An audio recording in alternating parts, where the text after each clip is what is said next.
Bagay na makapagpupuno sa buwak. Kayong lahat, magkaisa tayo at lumaban bilang isa! Walang kwentang pagkakaisa.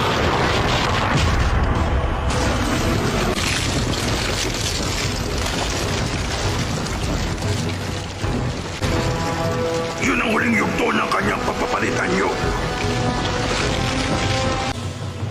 Pag natapos ang kanyang pagpapalitan nyo, katapusan na natin. Kaya kumilos na tayo!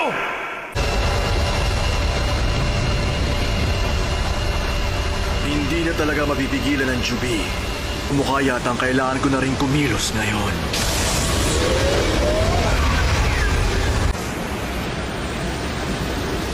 Sa totoo lang, hindi ko alam kung anong gagawin natin kung wala ang chakra ni Naruto. Malayo na ang narating natin. Huwag na tayo magdalawang isip. Si Naruto, ginawa na niya ang lahat para sa digmaang ito.